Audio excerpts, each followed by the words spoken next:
and welcome. You're watching Business Today TV. This is Market Today. I'm Sakshi Batra and with me is Shail Bhatnagar. Well, the September F&O series will go down as a series of two halves for sure. The first half where we actually saw the Nifty 50 scale to new record highs. We even saw the levels of 20,000 and beyond. But the second half really began with HDFC Bank's downgrade and it went downhill from there. We also saw the worst week in 7 months in the previous week for the Nifty.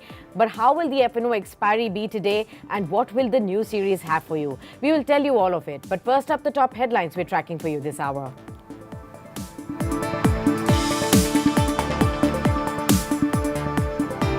Indian indices are likely to break out from their narrow trading range on Thursday ahead of the monthly F&O expiry contracts. Overseas cues remain weak.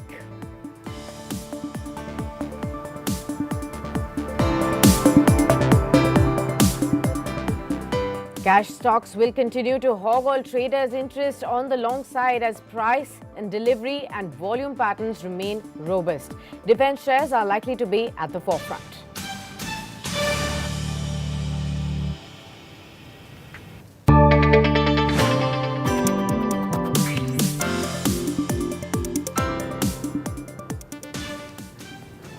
Very good morning to all our viewers and good morning to you, Shail, as well. Well, it's the F&O expiry day. For the September series, we've seen the Nifty is up over 460 points, making this the fifth positive F&O series for sure in the last 6 months. But has yesterday's second half's recovery in Nifty 50 Shail really given a ray of hope to all the bulls now? Good morning, Sakshi, and it's a wonderful Thursday, at least in Delhi.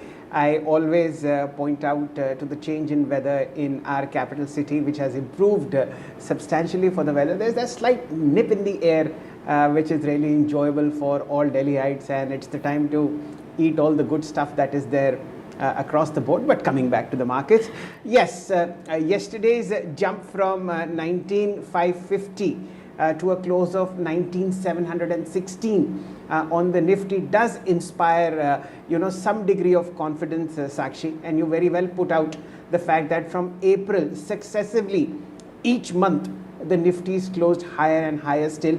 September would have been a fabulous month if it had ended on 18th but such is life that we have to go through the entire expiry. And you very rightly pointed out there were two clear halves, a record high of 20,222 and then a dip towards 19,500, 19,400 where the Sensex, where the Nifty has now posted some kind of a recovery. Sadly, Sakshi, if this were a trend that would have improved or matured, I would have been very happy, but it seems that it's just a short covering of the previous positions that bears have built up and are now profiting from that, simply because the settlement ends now and we move into October from tomorrow onwards. Remember, the next week you have a holiday on Monday, so options premia will get squeezed, as also the fact that we have the semi-annual, the half-yearly Nifty rejig rebalancing happening today, which is effective tomorrow. So you'll see all kinds of pulls and pressures coming into the Nifty. I would presume that the 180 point jump that you saw on the Nifty yesterday was merely short covering, and overall, as you rightly put out, 1.6% or about 400 points is what we've added to the Nifty in the month of September. Sakshi, the pains don't go away. Crude oil is up 3%. US 10-year Treasury yield is at a 15-year high. You've seen global markets slip, and sooner or later that's going to catch up on the Nifty. As you said that it's a 5-month rally, Sakshi, there has to be a balance coming back into the markets, and that balance might not be good for the bears as far as might not be good for the bulls as far as markets are concerned. But for today, since we live by the day and by the hour, the trading range and some parts of longs are also seen getting built there, and that's how the position is as far as Nifty is concerned. Painful macro, but good micro. On the Nifty Bank again, Shail, despite the recovery yesterday, we've seen that the index still remains below the 20-day moving average of 45,000. However, the Nifty Bank index is also up 600 points in the September series so far. How would you advise investors and traders to look at this index now?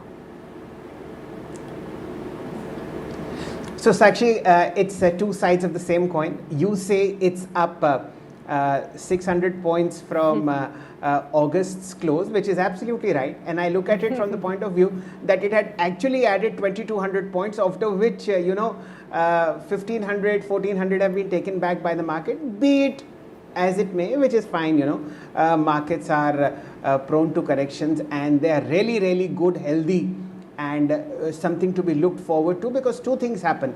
One, people become happier after moving profit from the book to the bank, and then newer people come in who take the market even higher.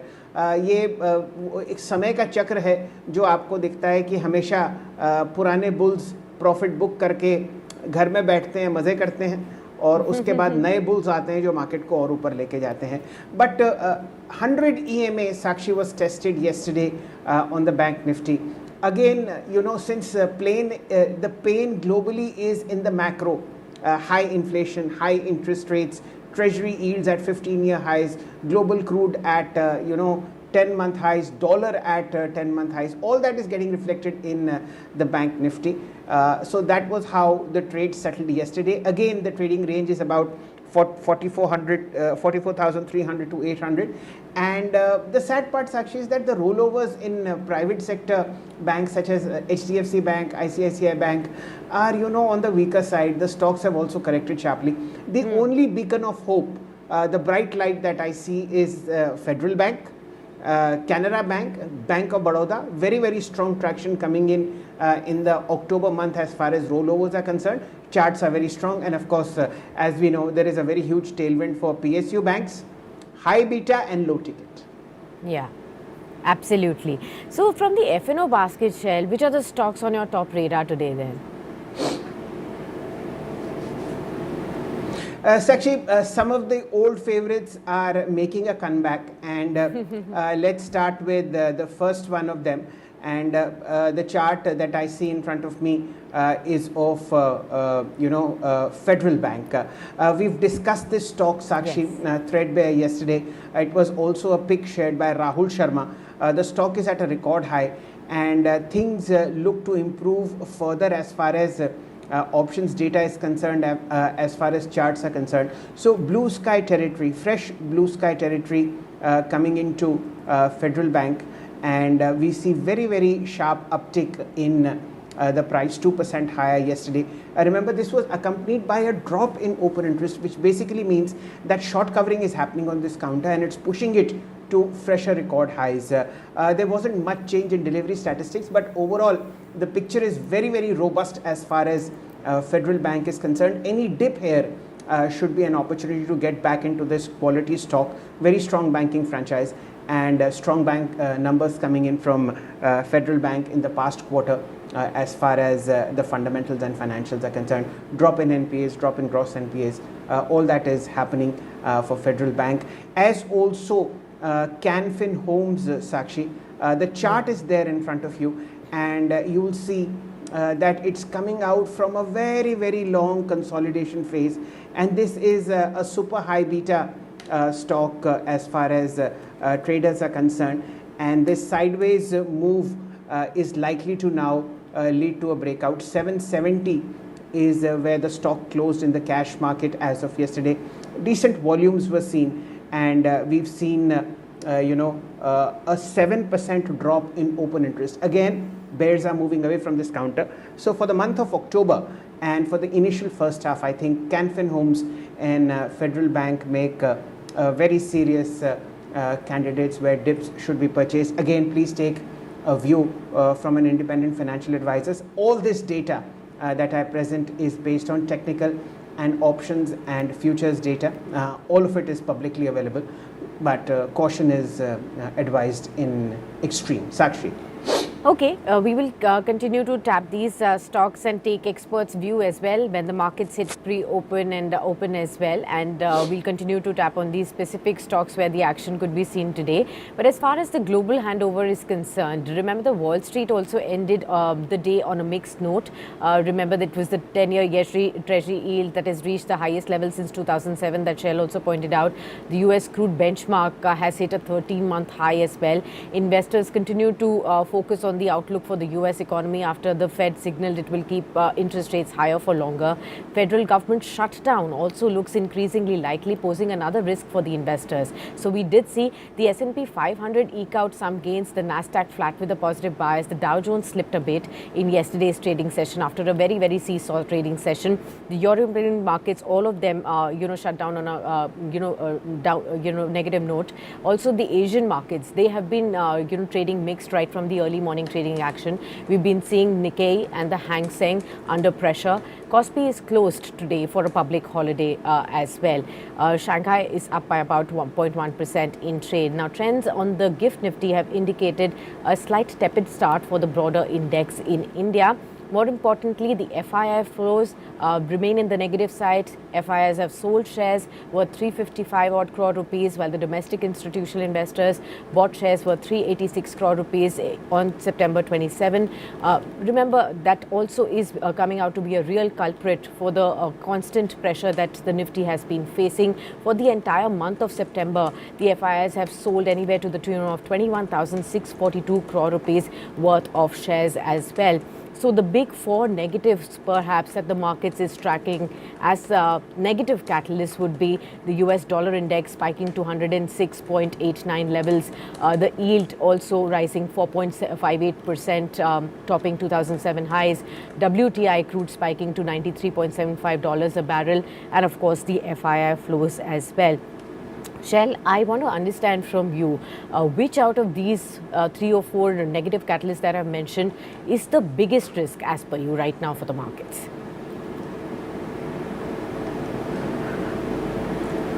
Sakshi, everything is on one. I'll tell you why. See, crude beyond 90, it becomes difficult for the country's balance sheet to absorb that. It was at about 70 2 months ago. And it's quite painful. I just hope that it's not passed on to the retail pump levels ahead of the festive expiry. That leads to a very bitter kind of a feeling in the population. Again, October 2007 treasury yield at 15-year high.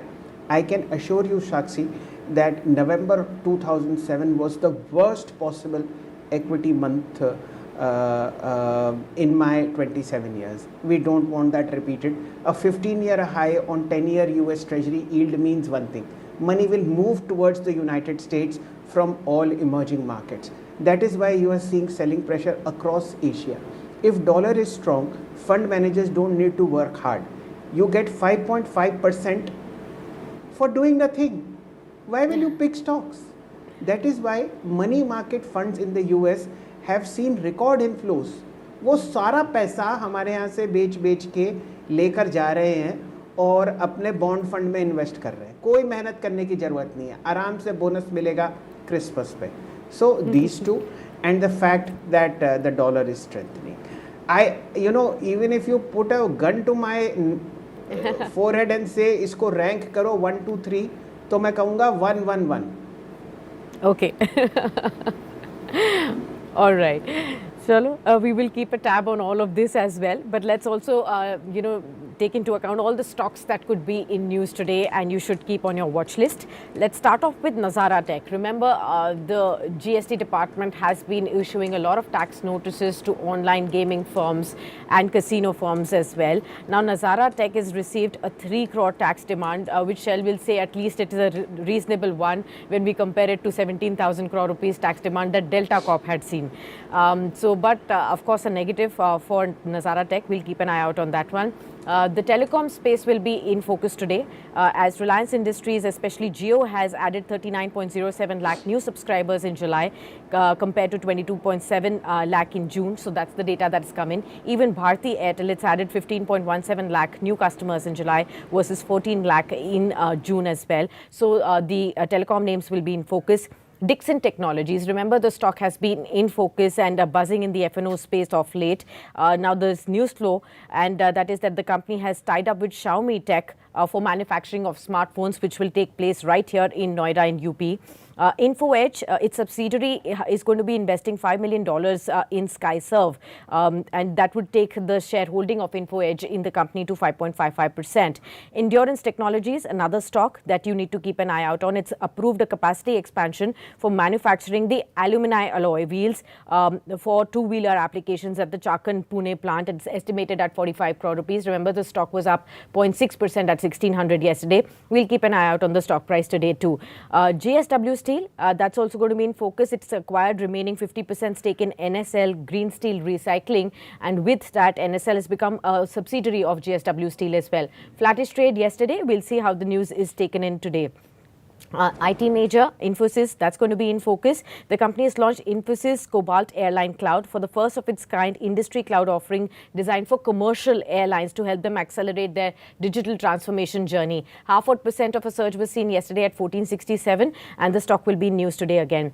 NBCC, the government PSU, is going to be in focus. The company will sell 14.75 lakh square feet of commercial building space in World Trade Center in Delhi for 5,716 crores through e-auction. The stock was up 2% at 58.7 yesterday. We'll keep an eye out on this one as well. From the hospitality space, especially the QSR space, Barbecue Nation is in focus. Both Barbecue Nation Hospitality and Red Apple Kitchen Consultancy have jointly acquired a major stake in Blue Planet Foods. Acquiring about 53.3% stake for 39,844 rupees per share as well. So that stock also will be in focus. 2% yesterday is what we had seen the stock moving at. All right, let's get our guest on the show then. Sunny Agarwal now joins in. He's the DVP and Head of Fundamental Desk at SBI Securities. Welcome, Sunny, and thank you so much for taking the time out for this discussion. Good morning to you. What is your sense of the markets right now? We've been discussing, all through the last 20 minutes or so, the global macros, the technicals as well, the levels as well. What is your own sense of where are the markets really headed? Are we looking for that, one particular level to give us one direction, or how do you think the markets are placed right now? Yeah, good morning, Sakshi and Shail. Thanks for having me on the show. Definitely, I feel the word decoupling is the right word for Indian market. So globally, as Shail was discussing a minute back, that globally all the factors are looking negative, whether it is from a crude oil perspective, US bond yield perspective, fund flow perspective from foreign institutional investor. However, yesterday we saw Nifty scaling the levels of 19,700. And it seems the Indian market is not worried about what is happening globally. They are just focusing on what is happening, stock-specific action we are seeing. So again, what I feel is that the factors are turning adverse as far as macro is concerned, whether it is from a crude oil perspective, global US bond yield perspective, or US dollar index perspective. So things are looking a bit on a worrying front as far as global macros or domestic macros are concerned. But I think market has thrown everything out of the window, and they are just focusing on what is happening in some particular sector and stuff. So again, what I feel is that Nifty will continue to remain maybe range bound, or maybe in case there is some knee-jerk reaction, we may see levels of 19,200, 19,000. However, stock-specific action or the sectors where government is very supportive, domestic consumption stories will continue to attract the fund flows.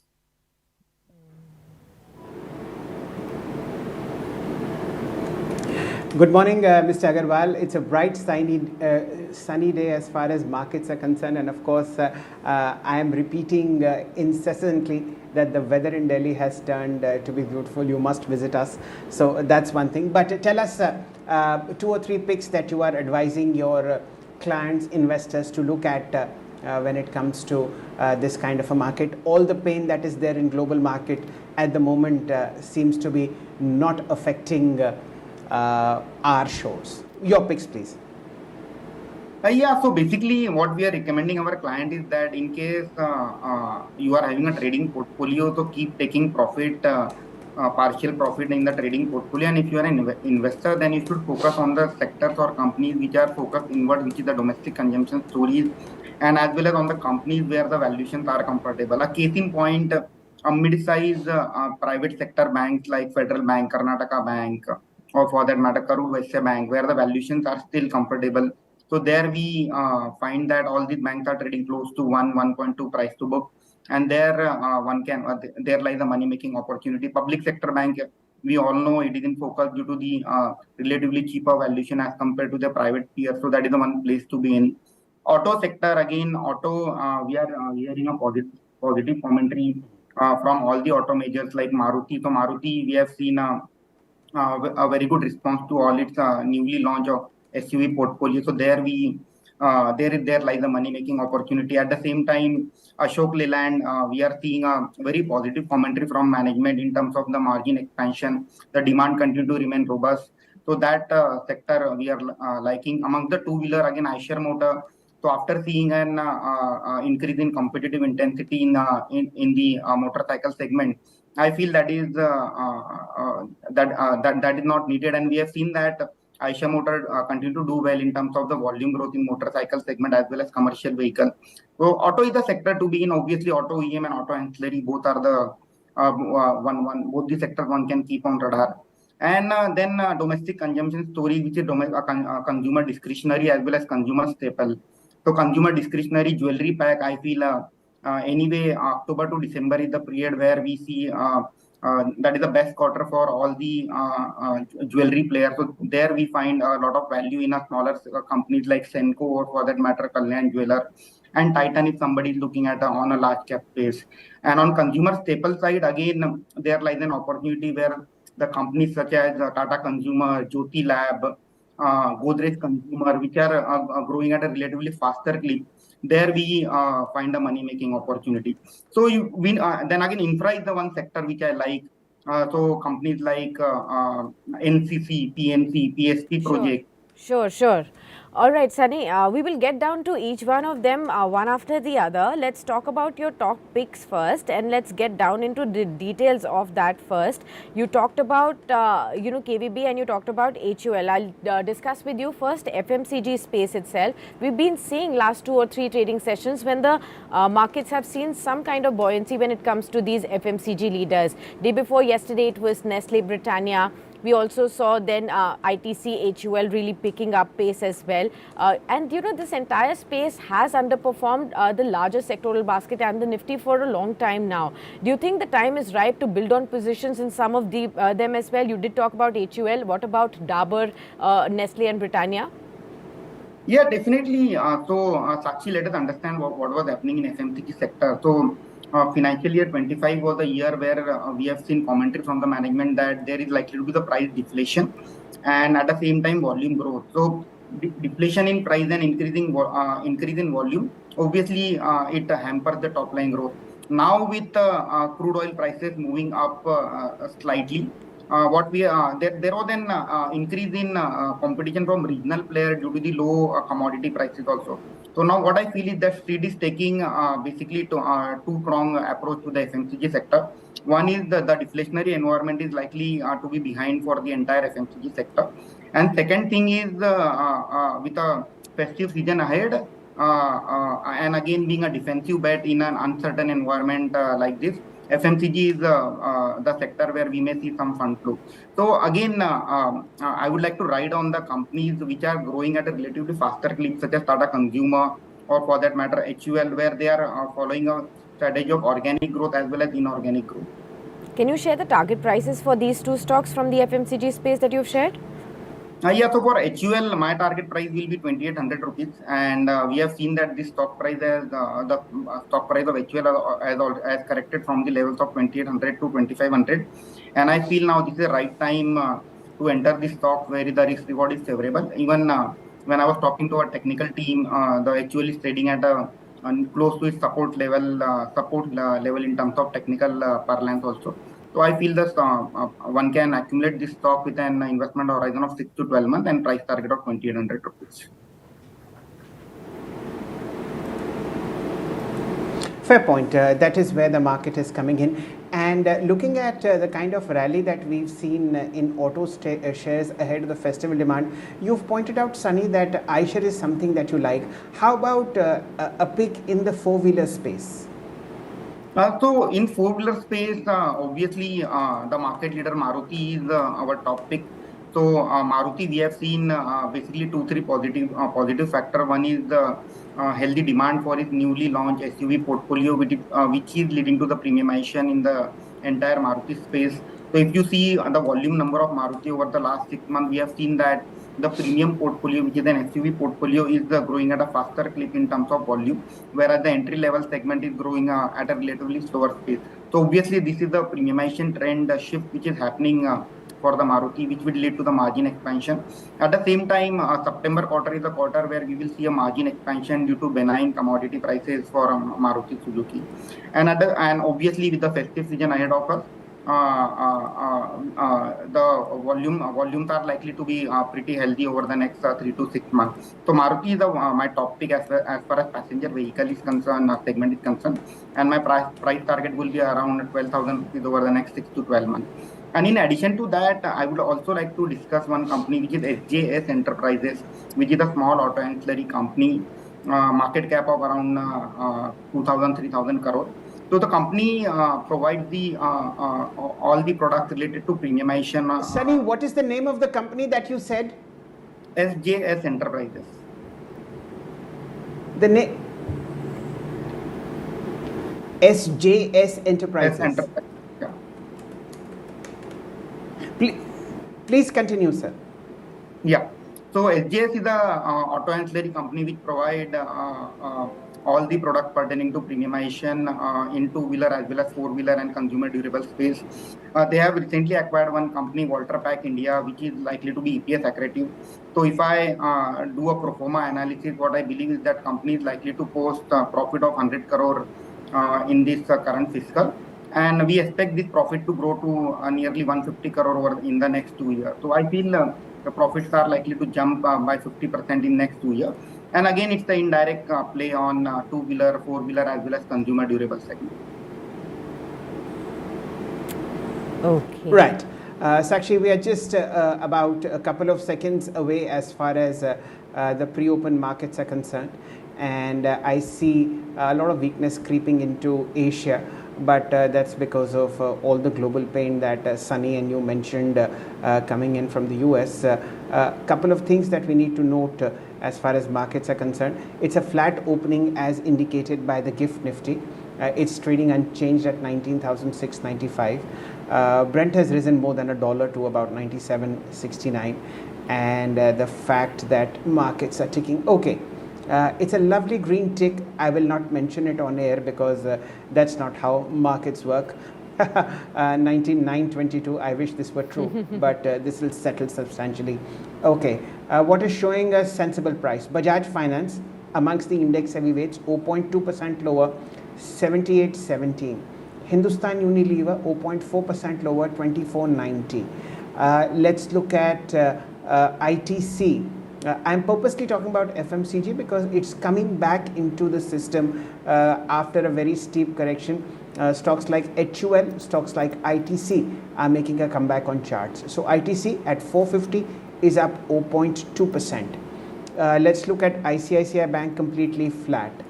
Still Nifty is unreasonable, 200 points higher, 19,915. We'll keep on watching this and at the moment shift our attention to FNO. Let's look at stocks that are buzzing apart from index heavyweights and into the Nifty. Hindalco, 5% higher, 499. These are absurd prices. Let's not pay attention to them. They'll settle down. Let's look at NSE 500. Let's not pay attention to any of these prices. These are completely unreasonable. I'm sure over the next 1 or 2 minutes they'll settle down. Coming to Sunny. Mr. Agarwal, pharma has been buzzing for quite a while, and it's the defensive money that's coming into pharma, FMCG, to some extent even IT. In a very precise manner, could you list out 2 top picks where SBI Securities is paying the maximum attention?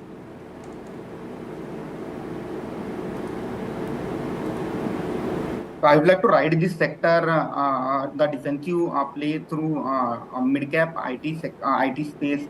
So my topic over there is Scient Limited and KPIT. That is from IT sector, and from pharma, my topic will be Cipla and Sun Pharma. So I would like to stick with a large cap as far as pharma is concerned over there. And in terms of basically FMCG, we have already discussed Fine. companies like HUL and Tata Consumer.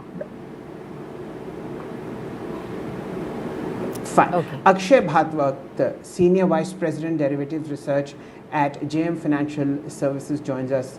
Welcome, Akshay. And a very quick view, where do you see the strongest rollovers happening, and which are the stocks where the rollovers are weakest? Remember, today is the end of the September expiry, and a lot of the movement in F&O depends on how bulls and bears are moving their positions across the next expiry. Akshay, over to you.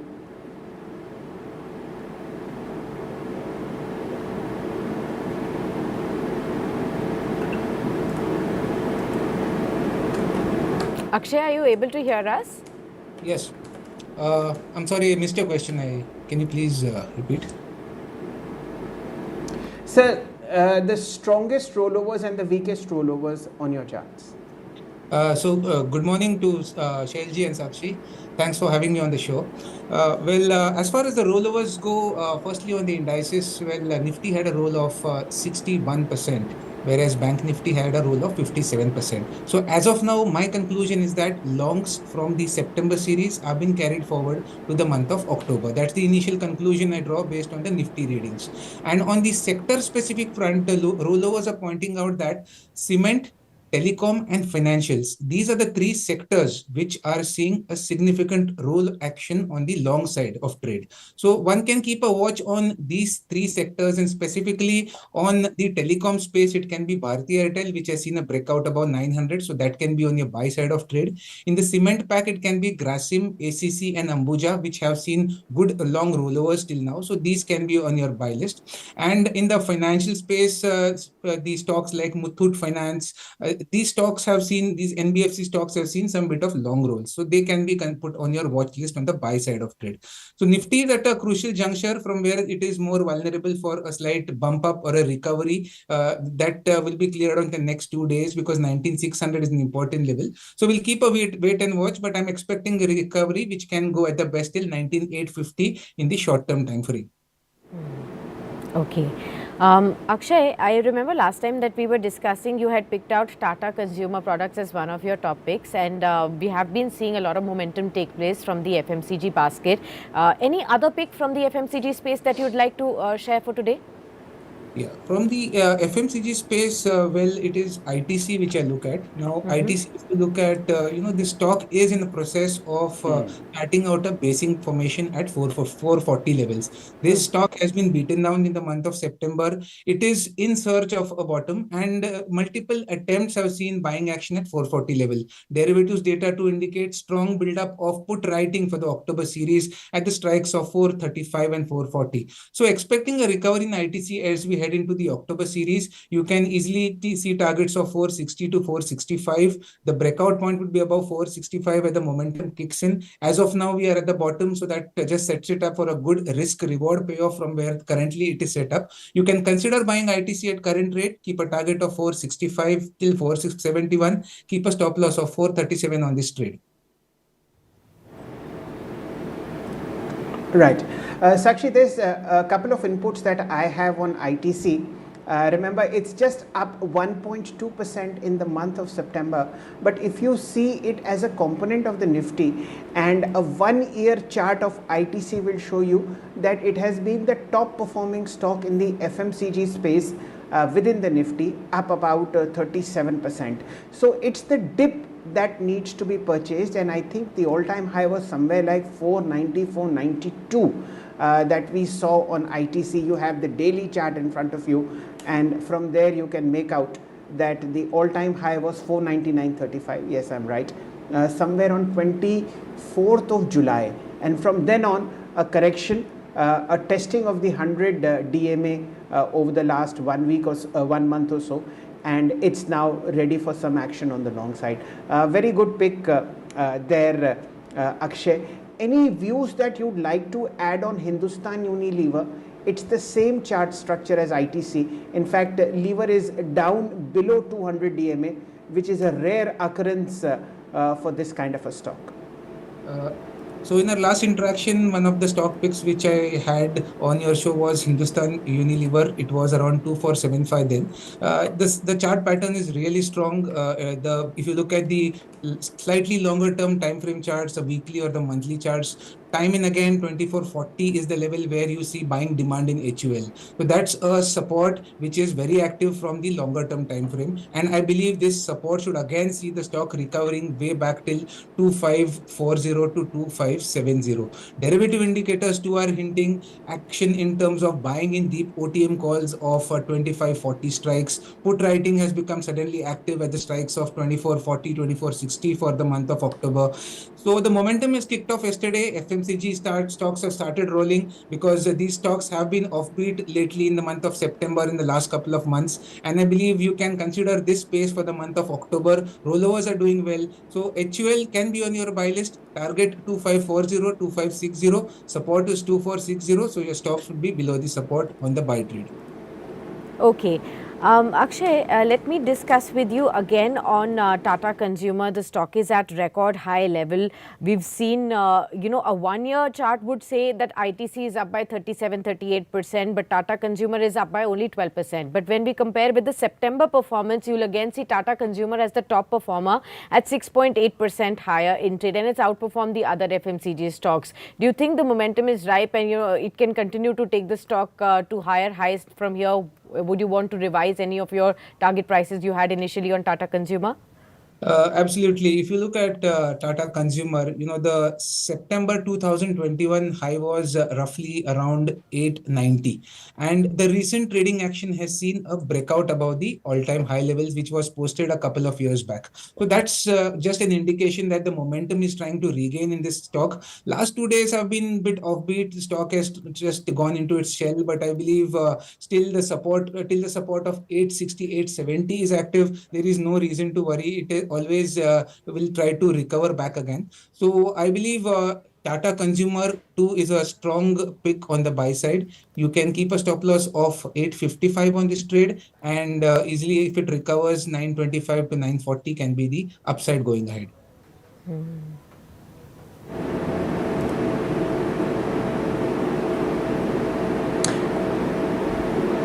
Fair point.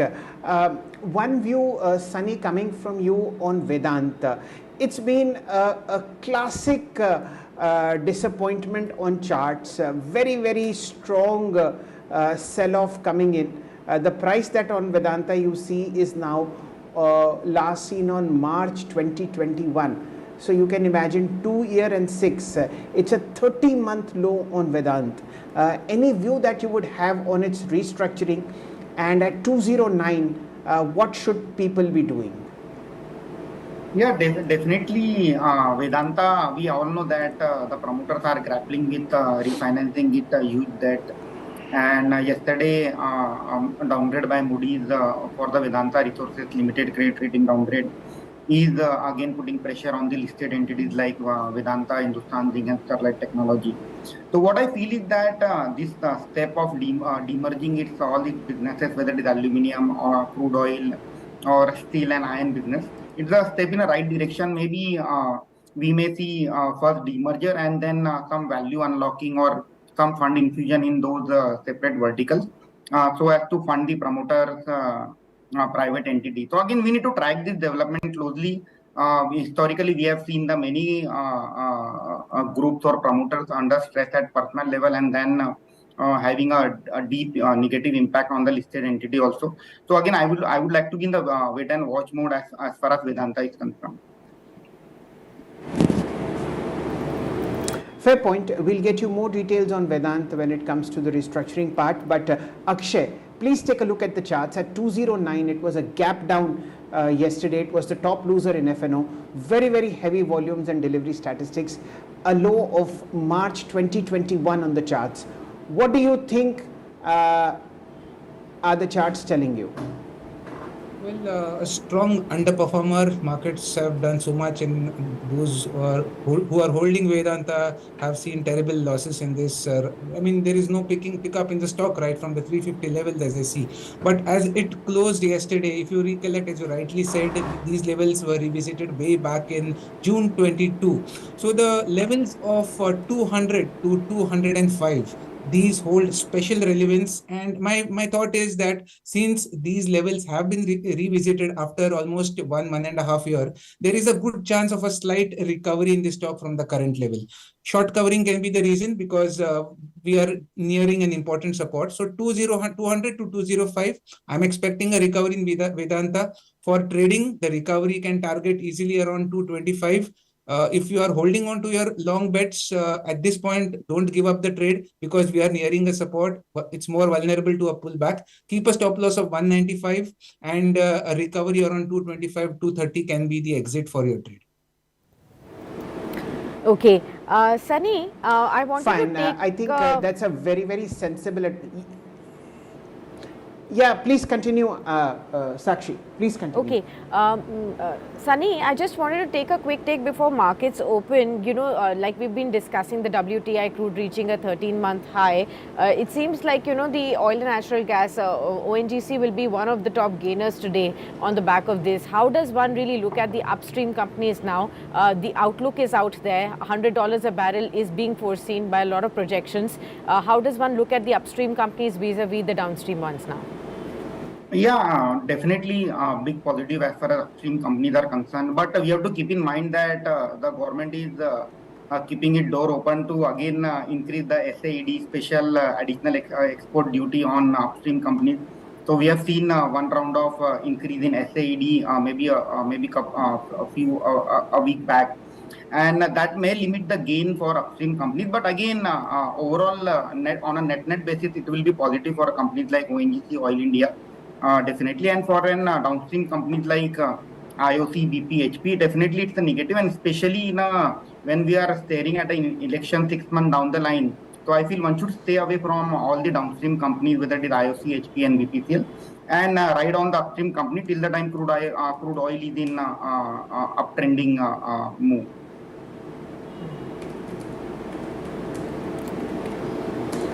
Okay, Sakshi, we have the pre-open rates. They have settled sensibly, 45 points up on the Nifty, 19,761. Let's look at them for a while. I want to see what HDFC doing. 0.5% higher, 1533. Okay, markets have opened, ladies and gentlemen. A 50-point uptick on Nifty, 19,754. Nifty Bank opens 86 points higher, 44,688. A green tick on the Nifty IT index and a green tick on the Nifty 500 index. Now let's look at what the heavyweights are doing. Reliance in the green, 0.3% higher, 2378. Remember, there is a semi-annual Nifty rejig in the works today. Let's look at HDFC Bank in the green, 0.3% higher, 1532.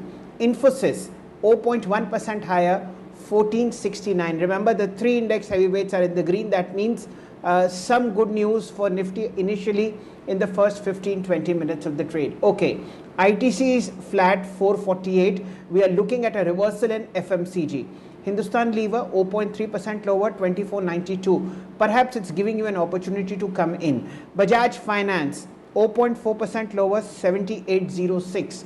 What else is in the green? L&T, taking it away. 3,000, record high, 1.3% higher on L&T, and Axis Bank. These are the two stocks that have helped the Nifty over the last 2-3 months to tide over insistent selling. Axis Bank, 1,030, 0.5% higher. Okay, let's shift focus to FNO stocks, which are non-index heavyweights. The Nifty is still holding 30 points higher, 19,750. Top gainers, you have Manappuram Finance, 1.2% higher, 149. Bandhan Bank, 258, up 2.4%. Hindustan Copper, 0.5% higher, 160. Indiabulls Housing Finance, 0.5% higher, 189. Tata Power, about to set up a 4 megawatt plant on the solar side, 261.75, 0.8% higher. Dixon Technologies, the fourth top gainer in FNO, the second top gainer, now 1.3% higher, 53.55. Markets are tracking pretty strongly as of now. Let's shift focus immediately to NSE 500. What are the top performers here? KSB pumps, it's just a one order for solar pumps, fresh record high 3000, 3.4% higher. NBCC 1.7% higher, 60.35. Let's look at Cochin Shipyard, third day of successive gains, 1.2% higher. I have 1100 on the charts. Apart from that, let's look at high beta and then we'll touch base with our guests. In high beta, I see Tejas Networks 1.1% higher, 865.75. We have Mannapuram 1% higher, 148.35. India Cement 0.5% higher, 233.90. And of course Suzlon 0.8% higher, 25.85. Akshay, coming to you immediately. This is the monthly expiry date, Thursday. What would you do in terms of initial trades? And Sakshi, it's PNB that's taking it away, 82.05. It's a fresh 6-year high. Akshay, over to you. As I see the screen right now, a couple of stocks come to my name looking at the initial price action on the expiry day. One would be Dixon Technologies, where the chart pattern is screaming by. It's a strong breakout, which we noted a few trading sessions back at 5200, and inverse head and shoulder on the higher term time frame charts, which promises a target of 6000 plus. Intraday, the momentum is kicked off, got past 5200. So I believe this would be more of a short-term bet with a trading horizon of a week. Keep targets of 6,000. Stop loss should be below 5150. That can be on your watch list. And from the banking space, you can keep an eye on Federal Bank. Here, Federal Bank is another breakout candidate. It has got past 145, 147 pretty comfortably. The momentum is in the banking private space. Has started the momentum kickoff. Rollovers are good. So the targets can be 160 plus, support of around 145, stop losses below your support, and keep higher targets with a time frame of around 7 to 10 trading session. Okay, clearly Dixon Technologies, let's keep an eye out on this one. Remember, I was saying that the companies ARM, Paget Electronics has signed a pact with Xiaomi Technologies for manufacturing of smartphones, and the manufacturing is taking place in Noida in UP itself. And that is why the stock is in focus right now, up by about 1.6%, 53.70 being seen on this one as well. And for sure, Akshay also has a positive take on Dixon Technologies. From here on, the stock could show further momentum for this one as well. In fact, in the last 1 month odd levels, we've actually seen Dixon Technologies rising about 8 odd percent in the kind of momentum that we've been seeing in the last 1 month perspective. Last 6 months, of course, the stock is up by 90.4%. If we look at the kind of last 1 year perspective, 26-27% of a surge is what we have seen. But definitely the stock is inching higher to its all-time high levels also very, very soon at this point in time. So keep an eye out on Dixon Technologies right there. Let's also look at a few more stocks. I wanted to take your view, Akshay, on Bharti Airtel. The stock is up by 0.6% in trade, and we've got data coming in from telecom majors. Reliance Industries is also up in trade today. Bharti Airtel has added 15 lakh new customers in July versus 14 lakh in June. And Reliance Industries, the Jio version, has added 39.7 lakh new subscribers. Do you think the telecom space is coming back into flavor with momentum picking up? And what would you suggest at 923 on Bharti Airtel investors should do? Well, telecom space, as you rightly pointed out, has seen good rollovers for the October series on the long side. Here, Sun TV, Bharti Airtel, Z, these would be some stocks where the rollovers are positive, especially since we speak about Bharti Airtel. The chart structure is very strong. Breakout above 900 was seen a few trading sessions back. Now the stock has charted a base around 900 after revisiting the breakout levels and is now setting up for a retest or a break of the recent swing high or the all-time high of 950. Even if you look at the options data, 950 options in calls have significant open interest, which I believe at the beginning of the expiry might be possible speculative buy bets gunning for targets of 950. So all in all, it's a buy. Your support is 900 to 905. Your stop loss will be below your support. Keep a target of 950 to 975 for the October series. Sakshi, it's going to be a banking day. Nifty PSU banking index is the top gainer, 0.7% higher at 5269, and every single bank that I can look on my charts is buzzing. Akshay, I'd request you to look at Canara Bank. The price hasn't moved as yet, but the volume is fantastic. In fact, it's the second most active stock future at the moment on FNO, about 3600 contracts traded. And Sakshi, everything is up. Maharashtra Bank 48.2, UCO Bank 43.85, Central Bank 52, Indian Overseas Bank 46, IDFC First Bank, of course, is not a PSU, but it's sticking very well, 98.5. Again, I repeat, high beta, low ticket item is what is drawing traders towards themselves. Let's look at the breakup of the Nifty PSU banking index. I'll present some data to you. 1 second. Where is the maximum volume? I think it's Canara Bank only. Okay, volume buzzers. Yeah, Akshay, it's Canara Bank. Your view on Canara Bank, sir? Well, Shailji, it's a very strong chart structure coupled with the derivatives data where the October series in for OTM 400 call by rollovers are picking up positively on the long side. 360.65 is the support base which the stock has just trying to set up, and now it will aim for targets of 400. So a buy. We even have recommended this stock to our clients. So at the level of 374, it would be a buy. Keep a time horizon of 7 to 10 trading sessions. Target 400 to 410. So stop loss below support of 360. Okay, got that.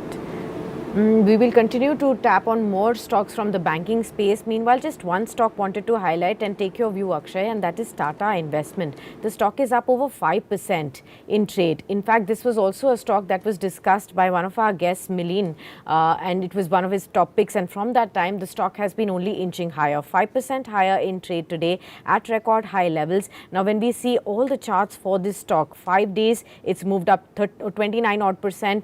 1 month, it's up 43%. Last 6 months, 91% is what we have seen the stock moving at. This is the kind of momentum that the stock has seen. 34.23 at this current level, at least a little high ticket price. But your thoughts, Akshay, on this stock? So Tata Investment has been firing on all cylinders from 2500 to 3420 as it stands right now. Overstretched stock on trading parameters, but there's where the momentum is. So easily you can have another 50-70 points upside from the current levels. Fresh entrants, better to avoid from trading perspective. Prices are overstretched. Probably a cool off would just settle down things. If you are holding on to Tata Investment, keep a stop loss of 3300, ride another 40-50 points, and there is where I would suggest take profit once, because there is a good chance that the stock might get into a time corrective zone and stay or take a break within a range of 3300 to 3400 for the time being. Sakshi, let's look at stocks where there is a lot of trader interest. Akshay, over to you on Axis Bank. I think it's the top gaining stock in the index heavyweight sector. No, it's L&T. Axis Bank, sir. What are the rollovers telling you? At the moment, there is short covering happening on a stock which is in record high territory. These are two positives. What are the charts telling you? So the charts are definitely positive. It's been in a range for the past few trading sessions, and today the first attempt has been made by Axis Bank to get out of the short-term trading range of 1000 to 1030. As of now, the breakout is positive. So easily, if the momentum continues, it's going to target 1075 on the upside. OTM calls for the October series at 1050 plus strikes are drawing buying interest. 1,000 is the base setting up. Put writers are slowly building up their base there for October series. Rollovers are good as I see it a day before expiry. So all in all, a positive on all tick offs, and possibly 1075 can be your target for a coming week. Okay. A lot of rollovers taking place in the Nifty banking space. We're discussing Axis Bank, that's up 5%, 73% rollover taking place here. SBI with 72% rollovers, 4.5% higher. Kotak Mahindra Bank, all of these stocks. What would you say on SBI, Akshay? Any thoughts here? Well, PSU banks, out of them, SBI has been like a laggard, you can say, because as Shailji said, it's the small ticket names or the numbers which are drawing the retail clients, be it the Union Bank, PNB, Canara Bank, but SBI has somewhere been in a range, been a pretty subdued stock, and as I see it right now, 580 is the possible support. So the momentum is not there in the stock. So might as well, consider the banking names where the momentum is stronger. I believe 580 to 605 is the range it is playing out in. If you get around 580, 85, that would be a good entry level for SBI. At the current level of 590, it's on a wait and watch mode. I would wait for 585 or at least some momentum pickup above 595 to take a buy trade on SBI.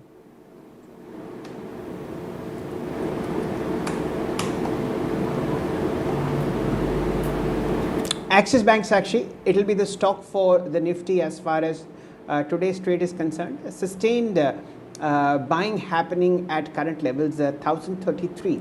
Let me just check what is the all-time high for the stock. I am sure it's somewhere there only at the moment. The all-time high intraday is 1047. I think that's a bit too far asking for today. But the all-time closing high was also yesterday 1025. Good traction coming in, good volumes in the cash and the future segment as far as this index heavyweight is concerned. Akshay, the light of life as far as the Nifty has been is L&T.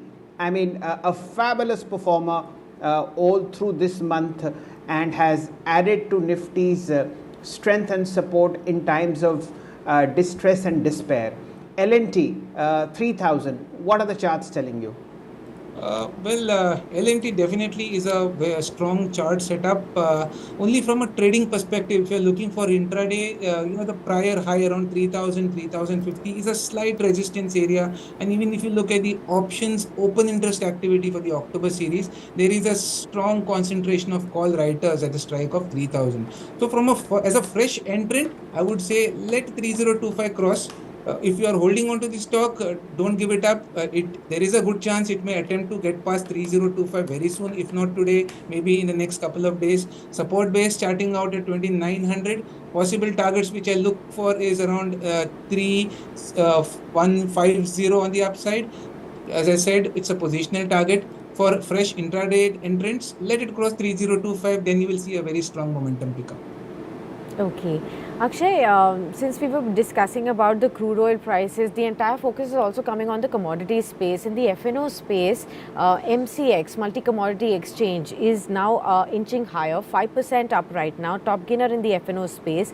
In the last 5 days odd, we've seen a 15% surge on this one. Last 1 month, a 26% move has been seen. 6 months, the stock has moved up 37% odd. And in the last 1 year also, a 73% surge has been seen. So it's trading at a 1-year high at 2024. Would you be a buyer on MCX? Yeah, absolutely. A very strong chart structure. Price momentum is very strong. Data points are good, and possibly the all-time the swing high levels of 2130, which were revisited way back in October 21. I believe these are all-time highs for the stock. That's where the stock is heading for. So still around 20-25% steam more left in the stock. 2000 is where it trades. 2150 can be upside. Positionally, continue to hold the stock for all-time high levels as a fresh entrant or for committing fresh long trades. Slight dip till 1950, 1975 would be an ideal entry from a risk reward perspective. Okay. Got that. Well, Akshay, could you also give a view on Tata Sakshi, Power? I think. Yeah. Yes, Shail, please continue. Please continue, Sakshi. Please continue. Yeah, I actually wanted to Yours. ask Akshay on Tata Power as well. A lot of block deals are happening right there. Could you give us your view on Tata Power and what do you think of the stock right now on the charts? What are the kind of prices that you see on this one? Tata Power for the last couple of weeks has seen a cool off. I believe going by the derivatives data, it's more of profit booking in the stock, which has pulled it down from 275 to 255. But on the charts, 250 to 255 is a very strong support zone. These levels were broken out 3-4 weeks back, and I believe the support is here in to stay. And you can see a good recovery, which can target 290 on the upside. The only thing is you need to give some time for this trade. Probably the entire October month is where you can give the time for this trade. So I'm keeping a target of 290 on this stock. 255 is the support base, so keep a stop of 250, and it's a positive trade. It is just that it is in the process of charting a base around 255, 260, so it might take some time, and then you might see the stock picking up momentum once it crosses 270. Okay, Sakshi, I think we'll just pay attention to the broader market now. It's the first 15-17 minutes of trade that have passed, and it's the monthly expiry today. So the Nifty is flat, at least it's in the green. That's something positive to be held. 15 points higher, 19,730. It's been a fairly constant 15 minutes. The first three candles unfortunately are in the red. We've seen a high of about 19,765, and from there a bit of profit booking on the call writing side happening. Let's look at stocks in the Nifty which are in the green, and which are the ones that are helping it on its way up. Okay, index heavyweights, it's L&T up 1.1%, Axis up 0.6%, Reliance up 0.2%. So that's what the heavyweights are doing. In terms of weakness within heavyweights, disappointment on ICICI Bank, TCS Infosys, mildly lower, and of course ITC and Lever initially not living up to the hope that traders had of a sharp bounce back. Let's look at the broader Nifty. What's the top gainer here as far as the Nifty is concerned? And that is L&T and Bajaj Auto 1% higher. The top losers, Sakshi, paint companies, Asian Paint 2% lower. Crude at 97 is not what paint companies appreciate, no matter what the demand could be in the festival season. Yeah. Okay, in the broader markets, apart from every single PSU bank, let's look at what are the new highs. That will give you an idea where the money is moving into, and that will also give you an idea as to what traders are thinking. We've discussed Tata Invest, we've discussed L&T. The other highs that are there for today are Triveni Turbine. It's a mid-sized gear maker for power companies. IDFC and Polycab. These are the 5 or 6 stocks that are showing strong traction. I think L&T and Axis Bank are the 2 stocks, Sakshi, that we've discussed on the Nifty, yes, which are going to be one of the strongest roles that we see for the month of October. Fresh record high, 3019 coming in onto L&T. It's a very, very strong breakout. The one chart I keep every day on my screen is L&T. And I think it's 5-7. It's a 11-day breakout that's coming on one of the charts. So that is something that you can look at. And of course, these are the only 2 sectors that I see. Mid-cap IT is doing fantastically well. There are 2 or 3 companies that I'd like to highlight there. One is Datamatics, 5% higher, 646.30. Vedanta is doing well, 2.9% higher, 710, and of course Tejas Networks and BSC. That's the broad structure. Let's look at the advanced decline ratios.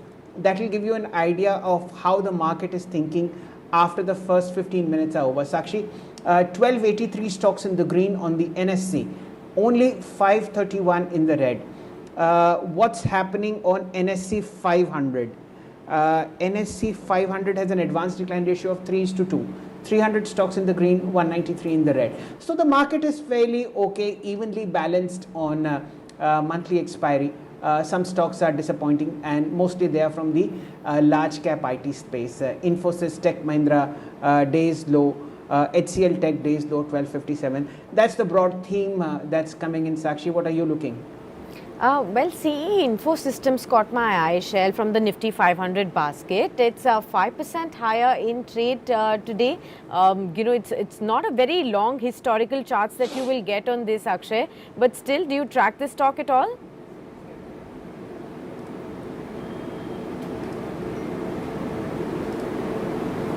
Akshay, do you track the stock? No, I don't track the stock. I'm sorry. Okay, all right. Let's move on to some other stocks then. I'll ask you on Balrampur Chini, one of the top gainers again in the F&O basket, and we've been seeing a lot of pull-up happening in the sugar space. That's in a sweet spot. Is that a stock on your radar, or any stock from the sugar pack that you believe is ripe for another leg up in the markets? Definitely, sugar space is the space to be in. And in fact, I recollect on my previous show, Shailji was very much buoyant on the sugar space because of the fundamental, the shortages globally in Maharashtra. So even on the charts, Renuka, Sugars, Balrampur, Chini, these are all the possible breakout picks. The momentum is very strong. In fact, if I first look at Balrampur Chini, which belongs to the FNO space, a clear breakout candidate above 430, targeting 500 for the October series. The momentum today has been a pickup post 445 break.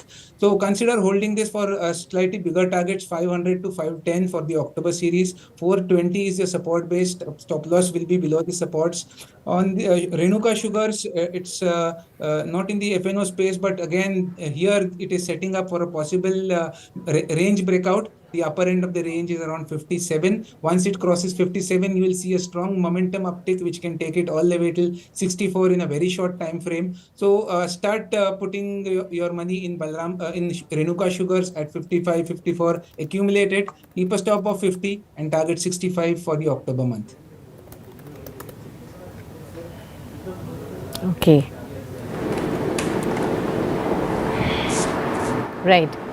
Akshay, another space that's buzzing is the energy space. Coal India is up again in trade today. In the last 5 days odd, it has moved up 3.3%, 27% surge in the last 1 month, and 40% in the last 6 months. Now, these are some of the stocks that have been the slowest movers in the markets, but this year it's been very, very different for stocks like these. Coal India, what would you suggest at 291? Would you be a buyer?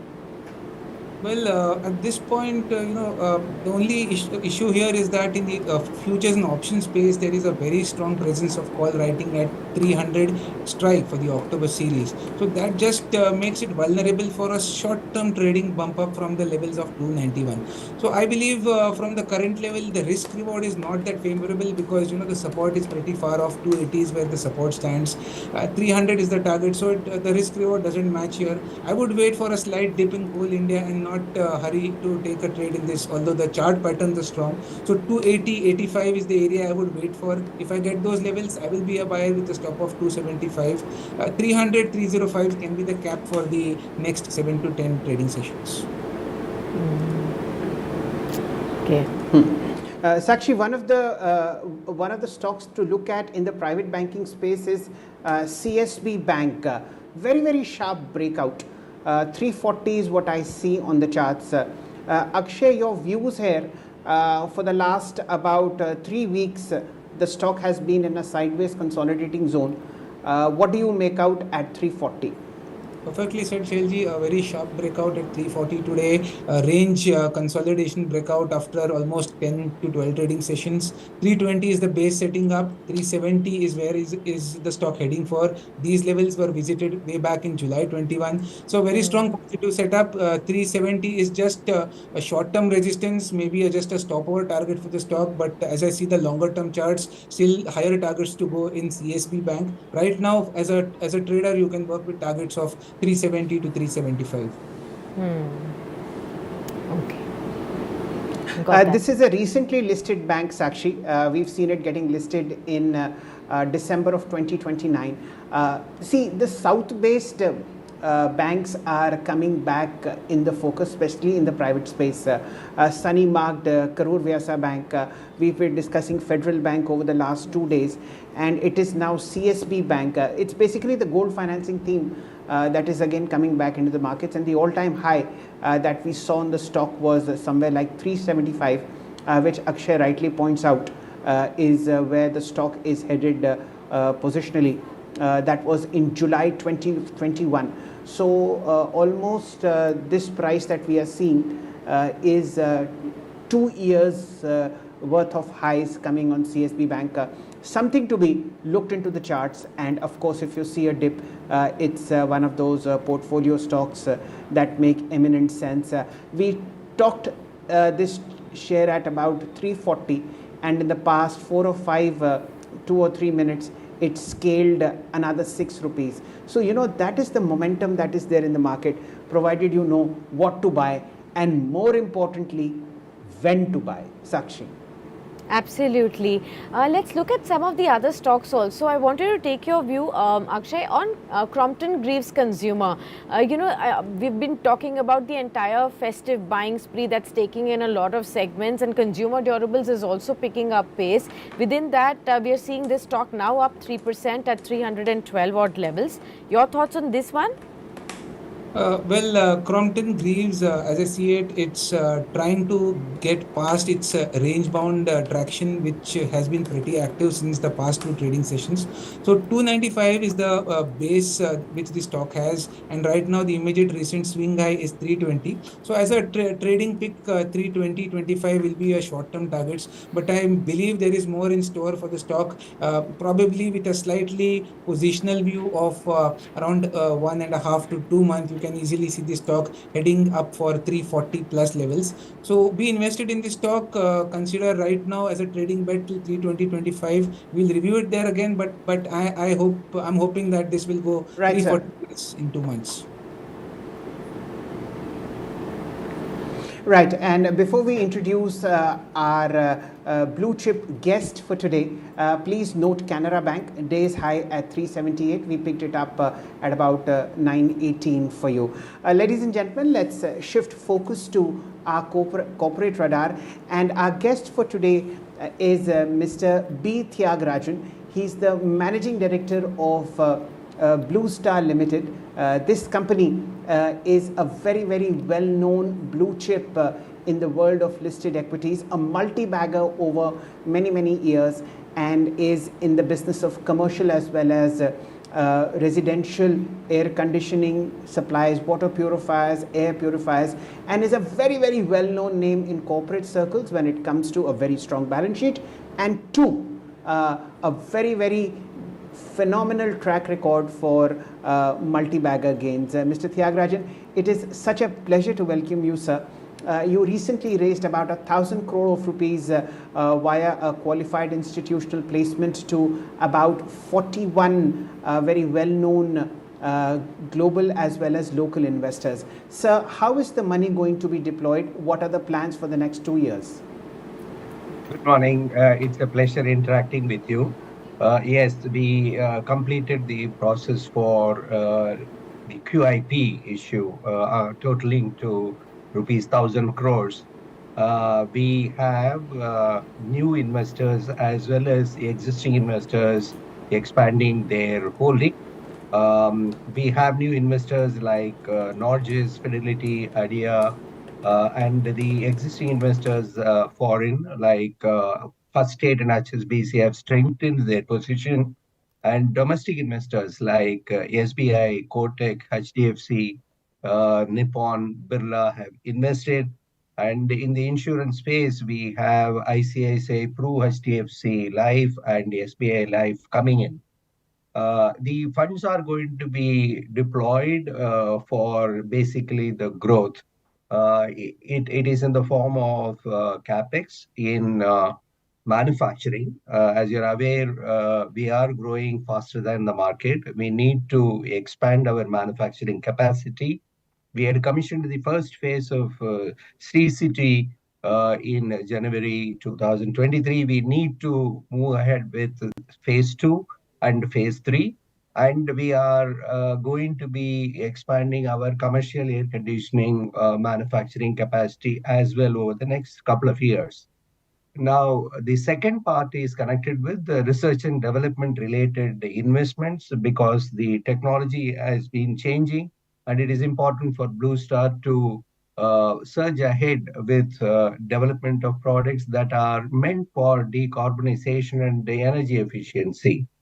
The third part of the investment is the working capital itself. Like you can imagine, we crossed rupees 8,000 crores of revenue. The 8,000 to 10,000, 10,000 to 12,000, 12,000 to 15,000 will happen uh, happen very fast. So therefore, the working capital need also will be there. The last bit is connected with the digitalization, both in the products and systems that we manufacture and for improving the customer experience itself. A lot of investments are taking place in the digital space. So broadly, this money is meant for funding our growth, for which we have the visibility. Right. Mr. Thiagarajan, of course, yours has been a storied example of how long-term investors can make a fabulous amount of money if they hold to quality stocks, especially in bad times, and that's borne out by the kind of CAGR returns that Blue Star has come up with. While the stock has performed fantastically well, I'd like to take your opinion on why profit as well as top line have been stagnant over the past 1 or 2 years. You of course mentioned that this 1,000 crores will fund in future growth, but tell us why this stagnation came into profit as well as top line, just 2% rise in the past financial year, sir. You know, the top line has consistently grown. If you look at the FY21, FY20, FY21 was COVID impacted years. If you look at FY22 and FY23, our growth has accelerated. The year ended March 31, 2022 was a record year. Year ended March 31, 2021 also was a record performance in terms of profits. Now, in terms of ROC, we have performed exceedingly well. The real issue is connected with the profit margins. Now, obviously, you need to invest in backward integration, localization in order to improve the margins. So we are in B2B business, which is connected with the electromechanical projects or commercial air conditioning, commercial refrigeration. We are in B2C products like room air conditioners. In B2B products, our clear focus is to improve our returns on capital employed, and at the same time, in the product space, keep improving the margins, which can come through only the research and development, the innovation that we can do. And localization is a big driver in room air conditioners to begin with. For many years, you could manage the business by importing substantially from China, both in terms of logistics as well as the tariff, non-tariff barriers, and the policy initiatives of the government of India. We have to move towards making in India. And therefore, you are beginning to see margin improvement in that space. So the top line growth is not an issue. India offers substantial opportunity for growing the top line. We are now investing basically in manufacturing R&D in order to improve our profitability. You saw that to an extent in the last financial year. You will continue to see that trend moving forward. Very good morning to you, Mr. Thiagarajan. Sakshi this side. Comment on how the... Yeah, please continue, Sakshi. Very good morning, Mr. Tyagarajan. Sakshi this side, if you can hear me clearly. Many congratulations to you for celebrating the 80th year of existence for Blue Star. Just yesterday, I wanted to understand from you a remarkable company that you've had and you've built over the last few years. What is the vision for the company for the next 80 years, if you may say? Good morning, Sakshi. Thank you for your compliments. The important thing is, this occasion helps us to reflect on the accomplishments that we had over the years. It is clearly with single-minded commitment of meeting the expectations of the stakeholders. So, to begin with, the customers, I think we thrive, the entire organization is focused on delivering a world-class customer experience. Now, as far as the investors are concerned, obviously the returns that we need to provide and have consistent growth. The immediate milestone is Blue Star Centennial, which will be 20 years from now. And that is broken into five-year periods. So the very first 5-year period, we have a visibility, what we intend to do. In the domestic businesses, we need to grow faster than the market. And we will go ahead and make investments in R&D and innovation and backward integration so that we are world class in terms of products and technologies that we bring to the market. In the projects business, our focus is free cash flows. We are not chasing market share there. We will be selective. We will continue to be a superior project delivery or a solutions provider, and we will deliver free cash flows there. International footprint of Blue Star has been poor, and we are now investing in expanding our distribution footprint, deepening our penetration in the Middle East, North Africa region, and making entry in Europe as well as North America. And to this extent, we are this currently concluded QIP is going to fund. The entire organization is preparing for the next Sure. phase of growth. Sure. Okay. Sir, I'll just ask you on, especially when you've been talking about, growing company with the funds that you've raised, where is the new capex coming in from, and, what are the products that you're going to be foraying into now? Are we going to see any new line of products from you? If you ask me whether there is diversification into something, categorically no. We will stay focused on air conditioning and commercial refrigeration. These investments in terms of R&D expenses are going in energy efficiency improvement, in carbon decarbonization initiatives, which means it is a lot of electronics like variable frequency drives, uncontrolled, so on and so forth. In the commercial refrigeration, we are investing in bringing in again energy efficiency in both cold storages and deep freezers. We are also investing in developing products which are smaller capacity deep freezers. And in terms of manufacturing, we have capacity up to 1 million units today. And we have to reach 1.2 million in room air conditioners. In commercial air conditioning, we have to expand our manufacturing capacity in order to cater to the export markets for which we are beginning to get orders. And if you are asking me in terms of what are the product variants within that, there are multiple. Say, for example, there is a product called centrifugal chillers. So we have been Sure. leaders in some particular type of chillers. We are expanding there. But clearly, this question is being asked, are we going to get into refrigerators or washing machines? No. We will stay focused on air conditioning and commercial Right. refrigeration for the foreseeable future. Right, Mr. Thiagarajan, I believe time is short at your end. I'd just like to ask you on the expansion of your air conditioning capacity. The fact that the government of India has given a very, very strong PLI scheme to promote domestic manufacturing. What would be your capacity expansion that will be coming on stream over the next 18 months, and how will that impact margins, sir? The capacity in about 18 months will reach something like 1.2 million units. Last year, we have sold around 8 lakh units. This year, we are aiming to sell around 1 million units, and 1.2 million units should happen within 18 months' time. Our market share goal is 15% there from around 13.75 at present. By FY25, our goal is to reach a market share of 15%, which we are confident.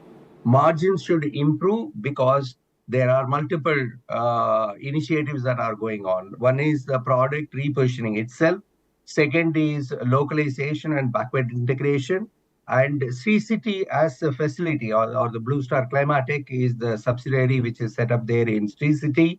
It is strategically located because till now we were serving the southern region market from Himachal plants. So you can imagine the logistics cost that we would have incurred for the outbound material. Even incoming material, it was coming all the way from Navasheva port going to Himachal Pradesh. Now you have Chennai port or the Ennore port or the Krishnapatnam port located in closer to City factory. So therefore, there is huge logistic savings there. And City factory is also a state-of-the-art factory. When it reaches 1.2 million unit capacity, you can imagine the scale benefit also will flow in. So therefore, through the City factory, we will be also aiming to improve our margins. Right, sir. Right. And final question to you, sir, is on debt. About 570 crores of debt is on your balance sheet, up 21% year on year. Sir, any chances that you would prepay this debt thanks to the strong QIP that you've done? Yes, that is the plan. Actually, the placement documents explains that we have to retire some of the debt going forward. Fine, Mr. Thiagarajan, it was such a pleasure to host you, sir. Our best wishes to you as far as the future expansion plan is concerned, and I'm sure we'll see an improvement in profitability, top line, as well as margin expansion. Thank you for your time, sir. And what is certain that companies such as Blue Star will give fabulous returns on a compounded basis, as is visible on the screen. Thank you so much. Have a nice day. Thank you, Mr. Bhatnagar. Thank you, Sakshi. Thank you, sir. All right, Blue Star continues to hover near all-time high levels, and the company is definitely focused on expanding capacities and poised towards growth going forward from here. They've also mentioned about how they want to increase their market share to 15% by FY25 and, of course, pay the debt on their books as well. So we will continue to watch out for this one. Markets, meanwhile, 36 points down on the Nifty, 19,682, 120 points of a downtick on the Sensex right now, but definitely L&T, like we pointed out, 1.7% higher, the top gainer today. Axis Bank, pointed out by Shail, that's also among the top gainers and definitely ticking higher, 0.9% higher in trade. It's the Nifty PSU banks, metals, small caps and the oil and gas space that are in the flavor in trade today as well. Meanwhile, what we will also take you through is Yatra Online's listing. That is taking place right away, and you will see the stock getting listed in just about 25 seconds from now. BSE, live visuals can be seen on the screen. So everybody get ready. And its shareholders raised 775 crores from the primary market, and the issue was subscribed 1.7 times as well. So there, the countdown going through for you. 7, 6, 5, 4, 3, 2, 1, and there we go.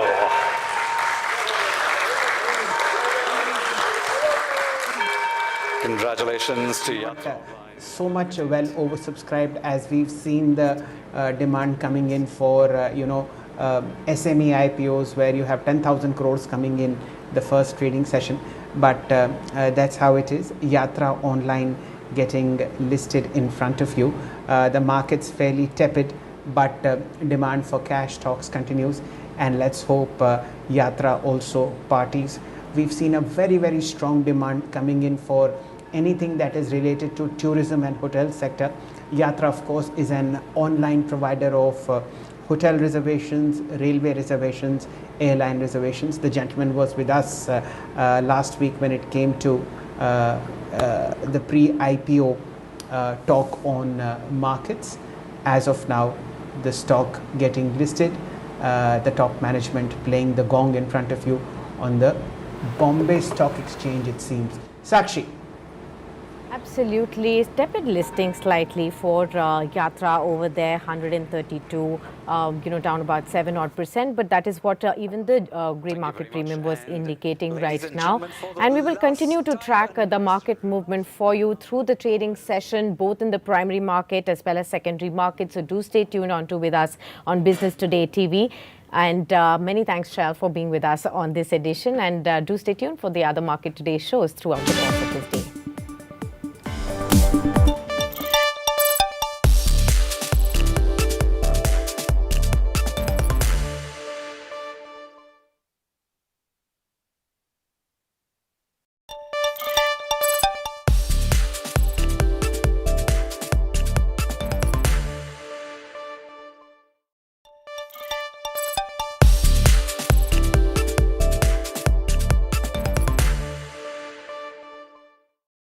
Hello and welcome to Business Today Television on India Today. I'm Karishma and we are live at YouTube India Fan Fest in Mumbai. And joining me is uber cool Suhani Shah, mentalist magician. Suhani, welcome to the show. Thank you for being here. Thank you for that cool introduction, Karishma. Happy to be here. Suhani, first things first. Tell me, what is your expectation from the YouTube India Fan Fest? Well, this is my first time going on stage. I've done the studio one with them last year and I'm extremely excited about it because usually when we create videos, I am a stage performer. I get a lot of opportunity to be on stage. But, this is a different sector of people that these are the people who watch our videos and comment, and to be able to meet them in person and perform for them is super exciting. Also meeting all the other creators, and it's kind of a YouTube festival here. It's just there's too many things happening, and it's just about wherever you look, it's colorful, it's fun, and importantly, so many amazing people working together to make this event happen. And I've been with the team in the last 2 days, and it just feels amazing to be in such a vibe. That's great. A very conventional question, and I'm sure it comes a lot to you. Stereotypically, when we think of a magician, there's this male, black, suited up man with a black magician hat. Yeah. Tell me, what did it take to break this stereotype? Very honestly, I was the one who gave into it first, because when I started performing magic, I would be wearing, in my earlier years, I would always wear a hat and a cape and things like that. And eventually, as I grew, I realized that we do not need to just follow, we do not need to wear it just because and have that personality just because it's always been happening or that's how we perceive magicians. We can have our own personality and have our own voice. I think it comes to a person eventually, once you find your own voice and you become more confident in what you're doing, you start questioning and thinking about it. And so that's what happened with me. I first gave into it, and now I feel like it's important to be more confident with your art and with who you are as a person and authentic to who you are to actually be a good performer. And I think that understanding came in pretty late, but when it did, I made sure I jump on it. That definitely sets you apart. But tell me, what did it take to convince your family? Because, conventionally, it's always been a male's world out there when it comes to being a magician. Well, my answer is not very entertaining, actually. It didn't take anything to convince my parents. I told them I want to become a magician at the age of 6. And my father told me, if you want to become a magician, we don't want you to perform in a school or a birthday party. Would you be okay performing big stage shows? And I'm like, I just want to perform magic. It could be anywhere. So, very supportive parents. And so that never happened. So I'm going to convince them. And when it comes to picking up a male-dominating field, when I picked up the field, I didn't think of who dominates it and what gender dominates it. I picked up the field because I was extremely passionate about it. I watched magic on television and I'm like, that's what I want to do in my life.